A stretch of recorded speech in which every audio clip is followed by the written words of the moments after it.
बिस्मिल्लाहिर्रहमानिर्रहीम। Dear students, आज हम chemistry chapter number 5 lesson number 10 इस चैप्टर का ये लास्ट आज जो है वो लेक्चर है सॉलिड स्टेट, और उसके अंदर जो है सब हेडिंग है typical properties of the solid state.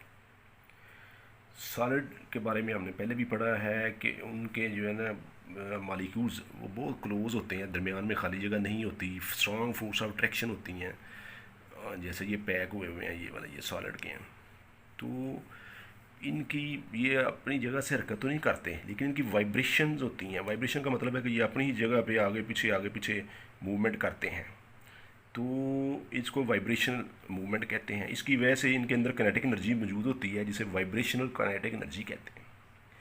जब इनको टेम्परेचर दिया जाता है, थोड़ी सी हीट देते हैं, तो इनकी वाइब्रेशनल काइनेटिक एनर्जी बढ़ जाती है। जब ये बढ़ जाती है, इनकी वाइब्रेशन पहले ऐसे हो रही थी, अब ये ज़्यादा फासले पे होनी शुरू हो गई है, तो वो अपनी पोजीशनों से हट जाते हैं। दरमियान में जब इनको एनर्जी मिलती है तो इनके दरमियान फासला आ जाता है। फासला आने से ये वो जो सॉलिड का स्ट्रक्चर होता है वो लूज़ हो जाता है, ये लिक्विड में चेंज हो जाते हैं। टेम्परेचर देने से सॉलिड लिक्विड में चेंज हो जाते हैं, क्योंकि इनके मॉलिक्यूल के दरमियान फासला आ जाता है। तो एनर्जी बढ़ने से वाइब्रेशन बढ़ जाती है। पहले इतने फासले फर्ज किया वाइब्रेशन हो रही थी, अब इतने भी हो रही है आगे, तो ये लिक्विड में चेंज हो जाते हैं। इस अमल को मेल्टिंग पॉइंट कहते हैं।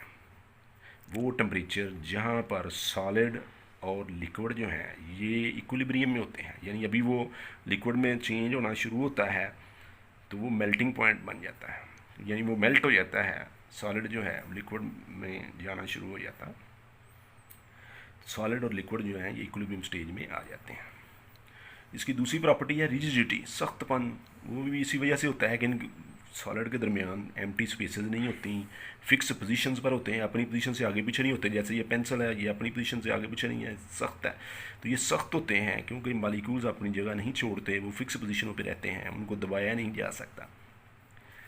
तीसरी प्रॉपर्टी इसकी होती है डेंसिटी, जो है वो लिक्विड और गैसों से ज़्यादा होती है। डेंसिटी का फार्मूला हमने लास्ट टाइम भी पढ़ा था, m/v मैस ओवर वॉल्यूम होता है। मैस को अगर ग्रामों में लें, वॉल्यूम को सेंटीमीटर क्यूब में लें, तो ये फार्मूला ये ऊपर जाकर माइनस में हो जाएगा, ग्राम पर सेंटीमीटर क्यूब हो गया। इनकी डेंसिटी जो है वो सॉलिड अपना लिक्विड और गैसेस से ज़्यादा होती है। वजह क्या होती है कि पर यूनिट वॉल्यूम में मॉलिक्यूल की तादाद ज़्यादा होती है और उनका मैस भी ज़्यादा होगा, और जिसकी वजह से डेंसिटी ज़्यादा हो जाती है। बुक में ये 3 मिसालें दी गई हैं कि एलुमिनियम की डेंसिटी 2.7 ग्राम पर सेंटीमीटर क्यूब है। Fe फेरम, आयरन को कहते हैं, लातीनी नाम फेरम है, इसकी जो है वो 7.86 ग्राम पर सेंटीमीटर क्यूब है। गोल्ड को Au से ज़ाहिर किया जाता है, 19.3 ग्राम पर सेंटीमीटर क्यूब है। तो प्रॉपर्टी इनकी यही है कि ये लिक्विड और गैसेस से इनकी डेंसिटी ज़्यादा होती है। सॉलिड जो है ये 2 किस्म के होते हैं, amorphous solids, crystalline solids. Amorphous का मतलब है शेपलेस, यानी जिनकी कोई ख़ास शेप नहीं होती। जैसे ये प्लास्टिक है, जो सी मर्जी शक्ल में डाल लें, इसकी अपनी कोई फिक्स शेप नहीं होती। इनके जो मॉलिक्यूल होते हैं कोई रेगुलर पैटर्न से नहीं होते। रेगुलर पैटर्न किसे कहते हैं? जैसे ये देखें, ये क्यूबिक नज़र आ रहा है, ये टेट्रागोनल नज़र आ रहा है, तो वो एक ख़ास होते हैं, उनके ख़ास एंगल हैं, ख़ास साइडों के साइज़ होते हैं, इनको रेगुलर पैटर्न कहते हैं। ये इरेगुलर पैटर्न होते हैं, जिस तरह की मर्ज़ी आप पैटर्न में इनको डाल लें। इनके शार्प मेल्टिंग, वाज़ेह मेल्टिंग पॉइंट नहीं होते। जबकि क्रिस्टलाइन सॉलिड्स क्या होते हैं? अच्छा, एमार्फस सॉलिड की एग्जांपल्स हैं प्लास्टिक, ग्लास, ये शीशा, ये शेपलेस होते हैं, यानी कि वो फिक्स शेप नहीं होती। क्रिस्टलाइन सॉलिड्स कौन कौन से हैं? जैसे कि नमक है, NaCl, डायमंड है, हीरा जिसे कहते हैं। इनका डेफिनेट 3 डायमेंशनल पैटर्न होता है। 3 डायमेंशन से मुराद ये है कि इनकी x Y Z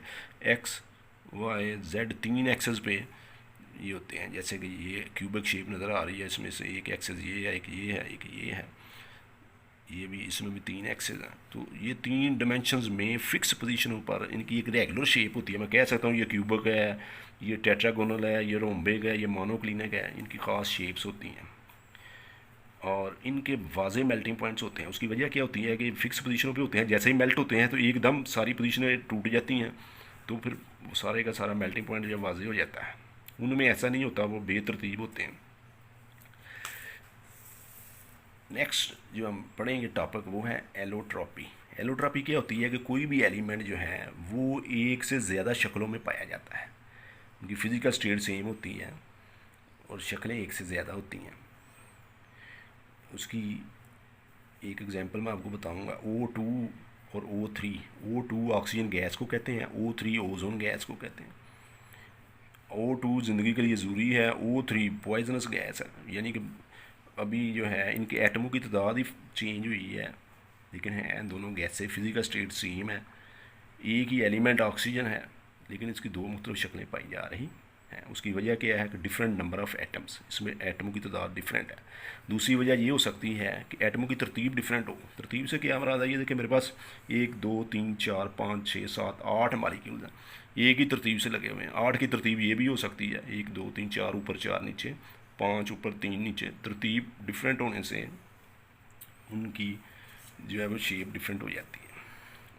different arrangement of the atom. Sulphur जो है S8 एक शेप होती है रोम्बिक, एक शेप S8 फार्मूला वही है, मोनोक्लिनिक हो जाती है। अब रोम्बिक मैंने ये रफ सी एक शेप बनाई है, रोम्बिक शेप इस तरह होती है, मोनोक्लिनिक ये सलाइयों की तरह सीधी शेप्स में होते हैं।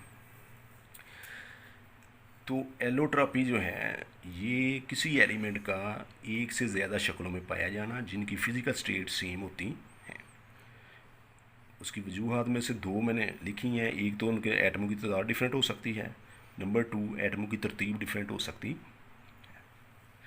नेक्स्ट जो आखिरी टॉपिक है हमारा वो है ट्रांजिशन टेम्परेचर। ट्रांजिशन टेम्परेचर क्या होता है कि ऐसा टेम्परेचर जहाँ पर दो एलोट्रॉपिक फॉर्म जो हैं वो एग्जिस्ट करती हैं, या यूँ कह सकते हैं कि एक एलोट्रॉपिक फॉर्म दूसरी में चेंज हो जाती है, फिर दोनों जो है वो उसमें मौजूद होती हैं, तो दोनों ही एग्जिस्ट कर रही होती हैं। मसलन सल्फ़र का एक रोम्बिक फॉर्म है, 96 डिग्री सेंटीग्रेड टेम्परेचर पे मोनोक्लिनिक और रोम्बिक दोनों ही पाई जाती हैं। इसी तरह फास्फोरस है, वाइट शेप में होता है, वाइट कलर में होता है, 250 डिग्री पे जाकर ये रेड हो जाता है। P4 ब्रैकेट के बाहर N लिखा हुआ है, N का मतलब बहुत ज़्यादा तादाद में ये जुड़े हुए होते हैं। ठीक है जी, ये लेस रिएक्टिव होता है, ये मोर रिएक्टिव होता है। अब 250 डिग्री का मतलब अब टेम्परेचर जब 250 पे जाएगा तो ये एग्जिस्ट करेगा ना, उससे पहले तो ये स्टेबल होता है। SN ग्रे क्यूबिक स्टेनस कली जिसे कहते हैं, जो ये 13.2 डिग्री सेंटीग्रेड पे जाके दोनों फॉर्म जिसकी पाई जाती है, ग्रे एक वाइट, ये क्यूबिक होती है और ये टेट्रागोनल है, टेट्रागोनल शेप ये मैंने नीचे दी हुई है। ठीक है जी, ये चैप्टर आपका ख़त्म हो चुका। अभी जो है मैं एक स्लाइड में आपको दिखाऊंगा एक्सरसाइज, MCQs के ऊपर निशान लगे होंगे, वो भी आप लगा लें। तो नेक्स्ट इंशाल्लाह हम इससे पीछे की तरफ जाएंगे। चैप्टर 5 ख़त्म हो गया, चैप्टर 4 शुरू करेंगे।